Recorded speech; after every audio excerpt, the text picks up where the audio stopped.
we already have the blueprint. Come on. We already have the foundation. We just have to get everybody in alignment. In the space of chaos that we're in right now, the clarity that we have, because we can say, this is something that we can build and do for ourselves. So that's a message we have to share.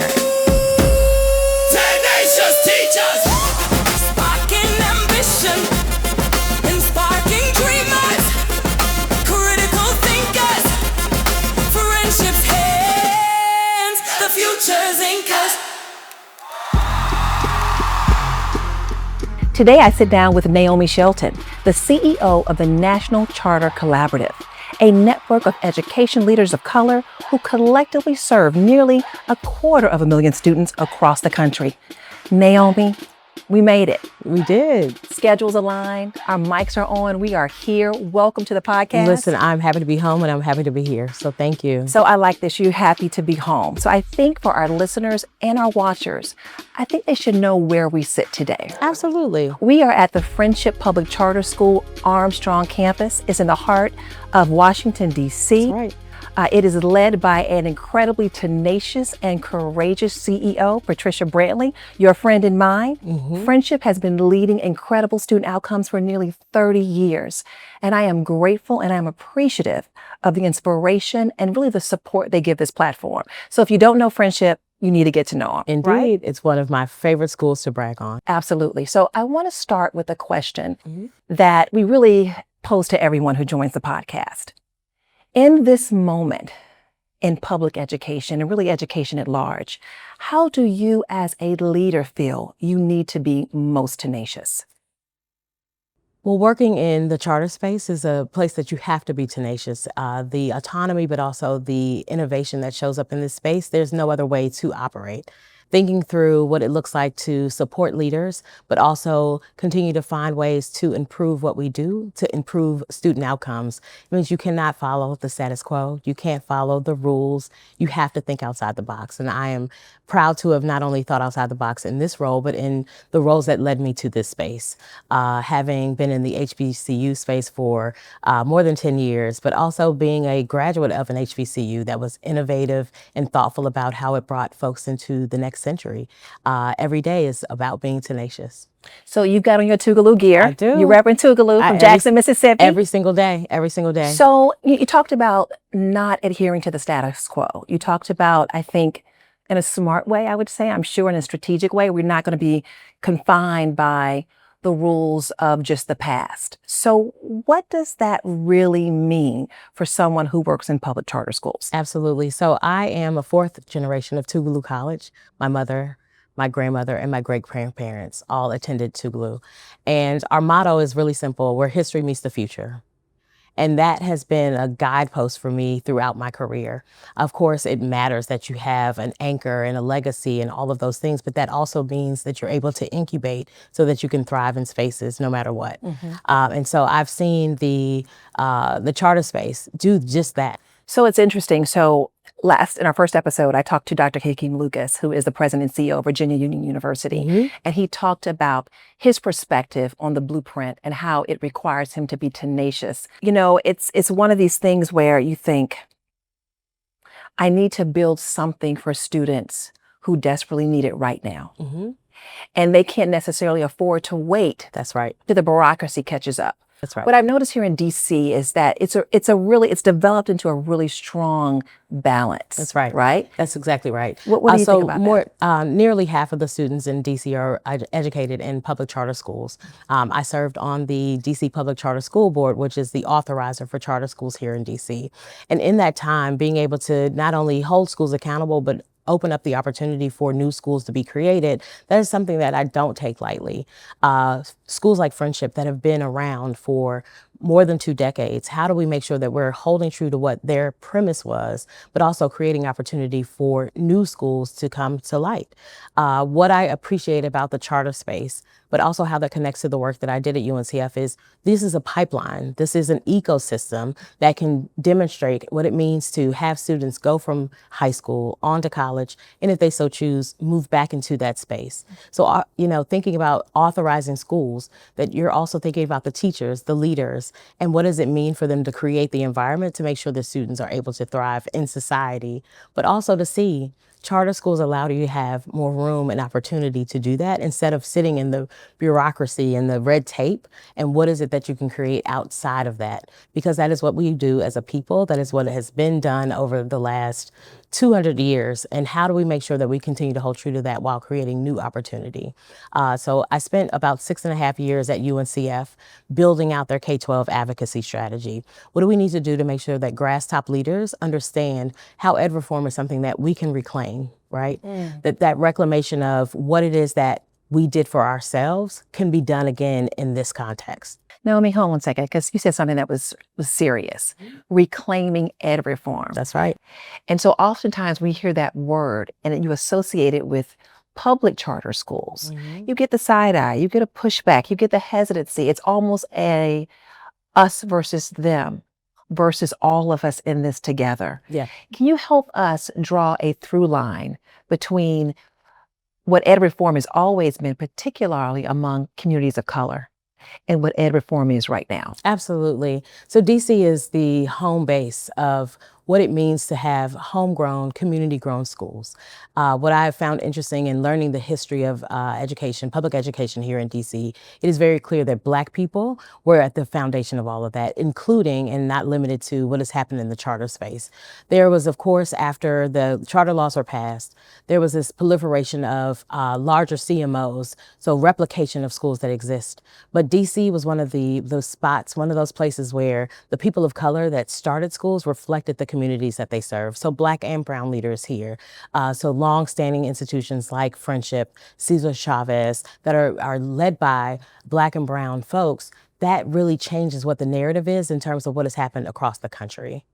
And so do you see what's happening in DC, what's happened in DC over nearly 3 decades? Are you seeing that in other places? I want to give people a sense of this isn't just DC, or this isn't just Los Angeles. That's right. But this is a national movement that's been around for a long time. Well, of course, I can connect several dots, and I'll say that what I'm seeing in Alabama right now is also a modern version of what has happened in DC. So New Schools for Alabama, which is a charter support organization, has really leaned into what does it look like to have community lead on what education can and should be for the students that they serve. Of the, I want to say 23 schools, 19 of those schools that they have there were founded by leaders of color. There's an amazing partnership with Stillman College and I Dream Big, which is a charter school founded by a young woman who lived across the street from Stillman for years. And thinking through what does that look like in terms of replicating that and taking what we have learned from the decades, centuries of work that HBCUs have done, we know how to do this. This is a renaissance of what we've had before, and how do we reclaim that narrative? In 2016, I want to say, UNCF wrote a report called Building Better Narratives in Black Education. And in that, we really focused on how do we really focus on and amplify the stories of Black leaders that are doing things that are outside of traditional district work. By doing that, we're doing exactly what our forefathers did in terms of we have the space and opportunity, and what can we create for ourselves? So how do we proliferate that message? How do we make it tangible? How do people feel like they can personally buy into it? Oftentimes, you don't feel it until it's at your doorstep. That's right. It's my child. It's my family. But we know that education reform and innovation is here to stay. If you're not growing, you're dying. That's right. So what is the message to someone who has been reluctant, or maybe reluctant because they don't know enough about public charter schools? What do you say to them? Well, I say a few different things. One of the things that I found and how my entry point was widened in this space, my mother served on a charter board as a board member. And in hearing that, the reason she selected that school was because it was a Black woman who had no formal education experience, but wanted to create a space and opportunity for kids to have the opportunity and pathways that she did. So Achievement Prep, founded here in Washington, D.C. Did not know that. Yes. Chantel Wright was a lawyer by training and had the opportunity to matriculate through matriculate through Hampton University. And you had to get that right. That's right, because they're, Real Listen, HU. You I have don't. to, I don't want the back. I don't want the comments no, like to no, we have flood to be this. very Okay. clear. Okay. Hampton University, and I want to got make you. sure that it's clear for her too. It's clear. But that commonality that they had as HBCU graduates, what does it mean to really own and reclaim what you're doing for students? And so in that, I had the opportunity to hear directly from someone I trusted about work that I was interested in.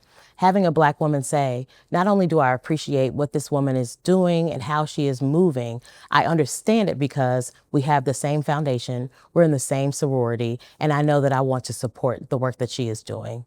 And so thinking about what does that mean to have community think about this work collaboratively? This is something that we've done throughout our history here in this country. We have been able to create spaces for ourselves, but also thrive no matter what, right? And so in this moment where we see tremendous political shifts, we see all these things that are happening that don't speak to what it is that we need, where do we find that window of opportunity to build where we have not been able to in the past? So I think a few things. I took a few notes.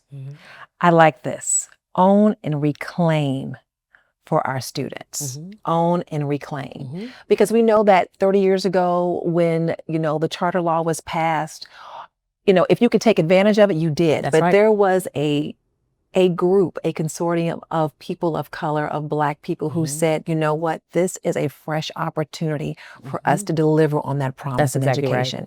And then you talked about your personal story. So I like this idea of us reclaiming by sharing our personal story in places and spaces where you may not hear public charter school, or you may not see a public charter leader. Do you do a lot of that in your work as CEO? Oh, every day, absolutely. So my grandmother attended the day school that was on Tougaloo College's campus, and then matriculated through Tougaloo, but then became a teacher, right? And so I've seen education in its totality and how sitting on that campus day in and day out committed my grandmother to what education can and should be for Black students. And that is something that we believe to be possible through this partnership with HBCUs and charter schools. Like I mentioned, Stillman College has a charter school on its campus right now that they've been able to create the opportunity for students to see what it looks like to be on a college campus. Love it. And that in and of itself means that you're opening up another window of opportunity, not just a door, but windows. So how do we make sure that folks are able to see, I can come in and out of this space and also thrive and have something to aspire to? Again, I think it's really important that we, one, focus on how do we create the opportunity for Black folks to sit in the space of, this is something that is in our DNA, right? And you have to recognize that they're not always going to pull that seat up to you for the table, or they're not going to always open the door. But you know how to get through the door. That's right. Or better yet, you can build your own table and then you invite them in. That's right. And that's why windows, tables, chairs, whatever we need to have, we have it already. I'm getting chills. I love it. It is one of it is one of my proudest moments to not only be connected to UNCF in this time, but also to see what legacy do we need to build on, because it's already there. So now you talked about UNCF and we're going to get into it. We are going to get into it, but I think it's important to kind of draw this connection. So right here in DC, you've got one of the, I think, more well-known charter schools, School Without Walls. Yes. They are connected with George Washington University. So why wouldn't we have those same connections and spaces and places for our historically Black colleges and universities? I love it. So tell me about this UNCF partnership. Absolutely. So UNCF has for years, for the last, I think we're pushing up on 13 years, has been really focused on how do we create the connection between higher ed and K-12. We know that people care about giving money to make sure that students are able to persist to and through college, but what do we do to create that pipeline? And I think what we know to be true is the teacher preparation programs that were on campuses, the day schools that were on campuses, those are all things that we can replicate, because they unfortunately started to shift because this country thought about education differently. We don't honor teachers in the way that we can and should. And in doing what we know to be true by data, that Black teachers, no matter the student's race, no matter their socioeconomic background, Black teachers have an impact on what happens with students across this country. And so how do we not only create more teachers of color, but also make sure that the students who are the Black students have an opportunity to see what higher ed can and should do for them? My next question is, how is this pipeline different? So I heard two things that I thought were really incredible. Number one, this incubator, or this place and space that prepares more Black and brown teachers, number one. Mm-hmm. And then the other one is really not undervaluing the importance of representation. Mm-hmm. Our kids still need to see and feel why they should go to college, why they should persist through college, and is there a real viable pathway for them to go there? And I think it's important that when you think about the schools that were founded here in DC by Black people, a majority of them did attend HBCUs. And so that ecosystem, that understanding of I want to give back to my community is really rooted in, I believe in educational excellence. And that means that I can bring that across the entire educational experience. And what I know to be true about this particular partnership is we're not thinking about this as transactional or just opening schools for the sake of opening schools. There is a deep wealth of knowledge that comes from the HBCU space because they have been educating students, all types of students, right? From the kids that grew up around and went to Martha's Vineyard to the kids that have been underserved in inner city communities. We have been doing this for all of these students. And how do we make sure that we replicate what we have done and bring that into the forefront? And so having HBCUs connected to the K-12 experience, one, creates more continuity. We know what students do and do not have, and making sure that what we have learned from even the divide in those two things, what schools have been able to do to remediate students that come in underprepared, to bring students into an understanding of themselves that allows them to thrive once they leave those campuses. That is something that when you start that pipeline earlier, Yes. will make a huge impact in what students believe is to be true for them and for their communities and If you have a young person at, as early as second, third, fourth, and fifth grade saying, I want to go to Howard, something that's right there in their hands. So what are the next steps to this? Tell me, what can we expect from this partnership? Sure. So there's the governance of schools, but there's also how do we create new schools? And so there's an opportunity to learn from the leaders that my organization supports. So NCC has more than 450 school leaders in schools across the country that are focused on educating students that reflect the communities of that leader. And in doing that, recognizing how do we make sure that those leaders know the pipelines to college directly, but more importantly, how do we create schools on those campuses that allow for the teacher preparation, for the leadership development, but to create that ecosystem. So to build new schools, yes, but to also to build upon and amplify the work that exists now. And so that also includes making sure that schools that have the opportunity to co-locate, like Howard University and Howard Middle School for Math and Science, to have existing partnerships. So for instance, if Friendship created a campus on Pine Bluff, University of Arkansas, Pine Bluff's campus, what would that look like? But there's also that governance work. What does it look like for HBCU alums to serve on the boards of charter schools? Now, that's something. Because that then shifts the narrative in ways that are more organic and that people recognize this isn't about other people coming into our communities and dictating what happens with students. It is people who look like that community, who come from that community, and who care about that community, infusing their appreciation for the education landscape earlier and moving that through. It also includes HBCUs serving as authorizers of charter schools. In about 6 states across the country, HBCUs are able to serve as charter school authorizers. And so that means that the ability to open new schools, to hold schools accountable, but also when schools are not performing, to make sure that they are able to shift those students to schools that are going to serve them properly. That again is an ownership that belongs to us. And I believe, as someone who has served as an authorizer, who has been directly connected to someone who was a member of a school's board, having HBCU alums who have a plethora of expertise, from accounting to lawyers to people that understand any and everything around operations, that can be helpful to infuse into the charter space. Well, I love this idea of really giving young people and young graduates, seasoned, obviously experienced, but young, they're fresh, they're innovative, they're thinking about what's next, to be on these boards. Ultimately, these schools are looking to create pathways to create young people just like those individuals. Hopefully they'll appear on those boards. Exactly. So I'm a school, I'm interested in what you're saying. I'm like, wow, I would love to have a college partnership. How do I start? Sure. So of course, NCC is working with school leaders that have expressed interest on their own. So the reason that this has started to have a groundswell is because there are people who have said, you know what, I see this opportunity. I've seen what has happened in Delaware, in DC, in Alabama, and I would like to take that opportunity myself, either to have a direct pipeline to create teacher prep programs, or to think through what does it look like for me to expand to that campus. That work is something that we, alongside UNCF and alongside NACSA, the National Association for Charter School Authorizers, are truly focused on how do we make sure that we're all in alignment. So when the opportunities present themselves, we send them to the right pipeline. So I'm a comms person. And so I'm always thinking about how you reframe the message.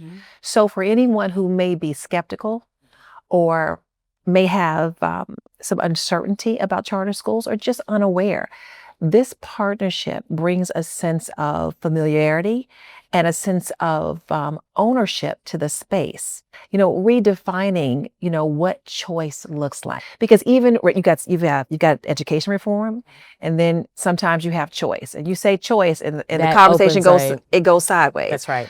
But when you really think about what does choice mean, it means giving that young scholar absolutely every opportunity possible to thrive, which includes this partnership you're talking about. That's right. I like redefining choice. That's right. Just as I said, with the report that UNCF released in 2016, building better narratives of Black education mean that those are things that we can claim. Of course, how that is reframed, and we see it every day in our political landscape, people will turn a word, a phrase, or a movement into what they want it to be, to either project or to negate what is happening in that space. But if we have an understanding of our goal, our North Star is to make sure that more students have the opportunity to pursue higher ed and career, we can navigate that ourselves in the current conditions. I think it's really important to understand that this current administration and administrations before have been able to shift and talk about this work, but what is it that we know to be true about us and what we can do? We are resilient. We are committed to what it means to have excellence, and it shows up in many forms. But what I know to be true is that there are people who have been doing this work, putting their heads down and making things happen for students across this country. If we are able to replicate that, to grow that and amplify that, that is something that we continue to manage, continue to own, and that can continue to thrive. What do you hope for next? What is your tenacious hope for public education? That we return to and have a renaissance of the responsibility that the community has for the outcomes of Black students, and making sure that we are doing that by not only being involved, but reclaiming ownership of what that means. This is a phenomenal conversation. And I'm excited to continue the conversation. Really quickly. So you talked about Alabama, you talked about, of course, DC and Howard. Are there any new partnerships on the horizon that you want to share? Absolutely. So there's a school that was founded in Indianapolis by an HBCU graduate. That school is in partnership with Harris Stowe in that region. And so Believe schools, those schools have expanded to outside of the Indianapolis area. And what does that look like to directly partner with an HBCU? And so that relationship between Harris Stowe State University and Believe schools is an example of what's possible. Okay. Well, this is phenomenal. Listen, we are cheering you on. Of course, Friendship is a huge supporter. I really believe in this partnership. We call this series the blueprint. There was a blueprint and you constantly build on it. So I see the work that you're doing as part of the collaborative that is really expanding and refining and strengthening this blueprint, which I believe should be the anchor of exceptional education for all. Thank you for your leadership. Thank you so much, Cam. I have so many more questions, but you'll be back. Absolutely. All right, and we're going to keep talking. Thank you so much for the opportunity. Absolutely. Until next time. Thank you. Oh, tenacious teachers, hear the call.